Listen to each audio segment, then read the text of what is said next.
রাধে রাধে বন্ধুরা, আজ আমি তোমাদের সাথে শেয়ার করব একটি সুপার সিম্পল এবং 100% অর্গানিক হোমমেড চুলের তেলের রেসিপি। এই তেল চুলের গোড়া মজবুত করবে, তেমনি চুল পড়া কমাবে আর চুলকে দেবে সিল্কি শাইনি লুক। তাহলে চলো শুরু করা যাক।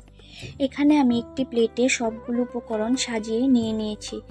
এখানে আমি যে উপকরণ নিয়েছি সেগুলো হলো আমলকি কুচি, নিম পাতা, তুলসী পাতা, দুটো পেঁয়াজ কুচি, মেথি, কালো জিরে, দুটো লাল জবা ফুলের পাতা, কারি পাতা ও নিম পাতা এবং প্যারাশুট কোম্পানির 175 ml একটি কোকোনাট অয়েলের কৌটো। তোমরা তোমাদের ইচ্ছে মতো যে কোনো ব্র্যান্ডের নারিকেল তেল নিতে পারো। আর তোমরা এখানে ইচ্ছে করলে কাঁচা হলুদ থেতু করে দিতে পারো এবং অ্যালোভেরাও দিতে পারো। আমি আমার হাতের সামনে যে উপকরণগুলো পেয়েছি সেগুলো উপকরণ দিয়ে আজকে আমি তেলটা তৈরি করে নেব। আর এখানে আমি আমলকিগুলো গ্রাইন্ডারে পেস্ট করে নিয়ে নিয়েছি। এখন আমি একটি কড়াই বসিয়ে কড়াইটা অল্প আঁচে গরম করে নিলাম এবং এখানে আমি নারকেল তেলটা কড়াইয়ের মধ্যে ঢেলে দিচ্ছি।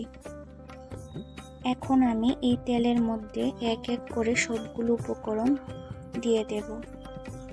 তেলটা একটু হালকা গরম হলে এখানে আমি দিয়ে দেব প্রথমে কালো জিরে,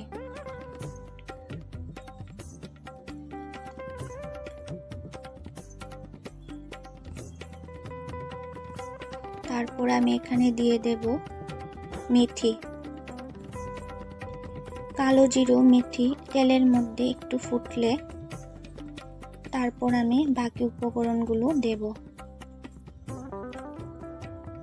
এখন আমি একটি হাতার সাহায্যে এই দুটো উপকরণ তেলের মধ্যে মিশিয়ে নিচ্ছি। কালো জিরে মেথি ফুটলে এখন আমি দিয়ে দেব পেঁয়াজ কুচি।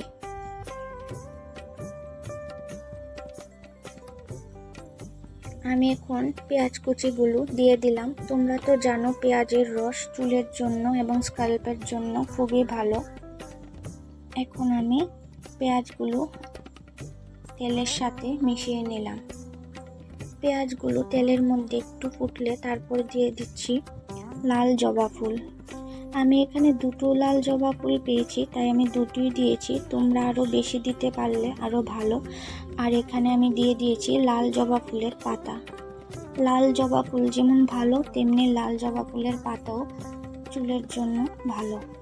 এই দুটোরই ভালো কার্যকারিতা আছে। আর এখন আমি দিয়ে দিচ্ছি নিম পাতা।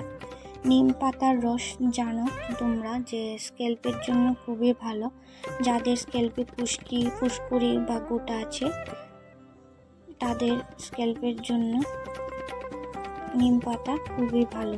এখন আমি দিয়ে দেব কারি পাতা। কারি পাতার রসও খুব ভালো, তাই এখানে আমি কারি পাতাও দিয়ে দিলাম। বন্ধুরা, আমি এত গুছিয়ে কথা বলতে পারি না, যদি আমার কথার মধ্যে কোনো ভুল ত্রুটি হয় তাহলে তোমরা ভুল ত্রুটি ক্ষমা করে দিও। এখন আমি এখানে দিয়ে দিচ্ছি তুলসী পাতা। তুলসী পাতারও অনেক গুণাগুণ উপকারিতা রয়েছে, তাই আমি এখানে তুলসী পাতাও ব্যবহার করলাম। এখন আমি সবগুলো উপকরণ মিশিয়ে তেলের মধ্যে ফুটতে দেব, যাতে সবগুলো উপকরণের গুণাগুণ এই তেলের মধ্যে মিশে যায়। এখন আমি দিয়ে দিয়েছি আমলকির পেস্ট, কারণ আমলকি থেতু করে দিলে এর রসটা তেলের মধ্যে মিশবে না, আর পেস্ট করে দিলে এর রসটা তেলের মধ্যে মিশে যাবে। এর গুণাগুণও খুব ভালো হয়। এখন আমি 20 মিনিট এটা নেড়ে চেড়ে একটু অল্প আঁচে ফুটতে দেব।